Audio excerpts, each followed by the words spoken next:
All right, hi everybody. Today we're going to pick back up on the John Meadows story where we left off. And I was trying to get to the Olympia, so let's figure out if I got there or not.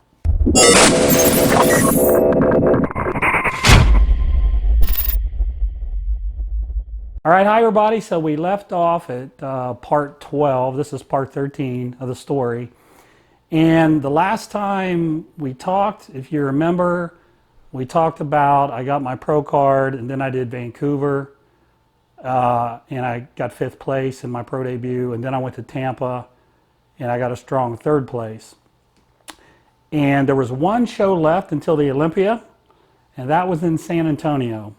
Now at this point, between the pro qualifier and then a couple weeks before Vancouver, and then a couple weeks before Tampa, then there were a couple more weeks before San Antonio.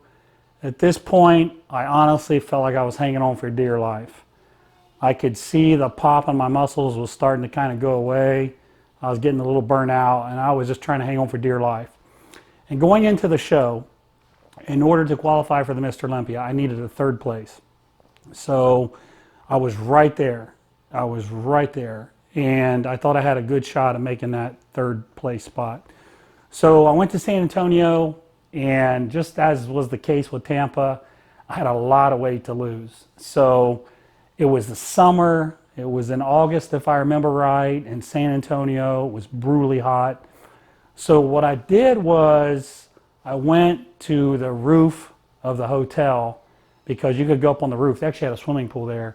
I went up to the roof in sweat clothes, and I just laid there by the pool sweating. I think that honestly was worse than a sauna in Tampa for 4 hours. I think I maybe was there an hour and I thought I was going to die. So I went back downstairs. My buddy Scott Stevenson was there, and I said, man, I don't think I can make it up there. So what Scott did was, in his bathroom, he turned the hot water on as high as it would go, and he put towels underneath the crack of the door, and he basically turned it into a sauna. And I had brought a sauna suit with me. So I put on a sauna suit. I'm going to put the picture up so you guys can see it. And when I posted that picture, people started texting me. They thought I was going to die. They're like, stop, you're going to die. Stop, you're going to die. Forget making weight. People were legitimately worried I was going to die. So eventually the weigh-in came. I went and weighed in, and I was 212.4. Now, you hear all these stories about people not really making weight, and there's always been kind of this question about, do people really make weight? Is there somebody that lets them in if they're heavier? Well, I can give you my perspective. They did not let me in. I was 212.4, and the gentleman running the scale, he looked at me, and I just sat there. I was like, come on, man, please let me in. He said, nope, 0.4. He said, you have, and at that time, I think I had maybe 20 minutes to make weight. So he said, go use the bathroom, come back and try again. Well, I did. I went to the bathroom, but there was nothing left inside of me. Everything was cleaned out. I had nothing left inside of me, so I couldn't use the bathroom. I sat there. I waited till the last minute. I went back in. The scale was there, and there were the two judges were there, and people were leaving. So I got in front of the scale, and the guy said, I want you to blow out all your air, everything you can possibly blow out. Blow it out as much as you can. So I did that. I got on the scale, and thank God it hit 212.0, and then I got off.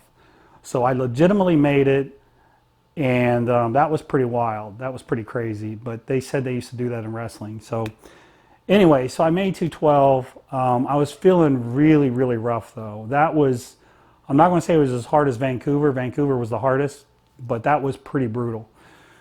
So the show came, and I ate a lot of food that night. And the show came, and I remember I was backstage, and I was pumping up, and Scott was helping me. And I remember getting a really good pump, and I remember being real happy with the way I looked. But then like 5 minutes later, it just started fading fast.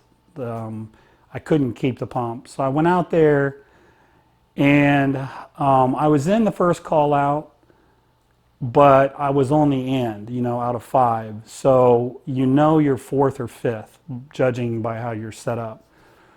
So I was a little bummed out. The guy who got 3rd, I had just beat 2 weeks before in Tampa. And I feel like if I would have just not been so burned out, I would have hit that 3rd place. So I was a little bummed out, to be honest. But I still got 5th place. Here it is from San Antonio.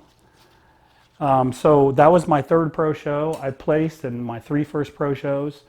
So even though I was really bummed out, I thought it'd been pretty cool to make the Olympia my rookie year, especially been in my 40s. But I didn't make it, just missed out by 2 places. And there were no other shows I could do to earn any points. But I was still very, very happy. I mean, a year prior, I wasn't a pro. Now here I was, placing in 3 pro shows. So I felt very, very fortunate. But I was a little bummed out I didn't make the Olympia. But you know what? It's crazy how your expectations change, because maybe you can relate to me. So I remember thinking I would just like to be a pro. And people would be like, why do you want to be a pro? Just so I could just compete in 1 pro show was like what I always said. I just want to do 1 pro show. Well, I did 1 pro show and I thought, you know what, I'm just as good as these guys. So then it was like, well, I want to place. So then you place. And then I was like, maybe I can hang with some of the better guys. And then I went to Tampa and I beat some guys who had been in Mr. Olympia. So then my mindset was like, well, maybe I can do the Olympia. But isn't it amazing how your expectations can change based on where you're at? Maybe if I'd have got my butt kicked in those 3 shows, I probably would still been happy. So I got to at least do my pro show. But so that's how the first competition season ended. It was crazy to think that a year earlier, there was no pro card, and then here it was 3 pro shows later. So, and I tell people now, when you get your pro card, just see where you stand, man. Just get out there, compete, see where you stand. Don't be afraid of the competition. So it was a great first year. And next installment, I'm going to talk about the Arnold Classic the following year. This was the most grueling prep of my life, but it was really, really exciting in my hometown.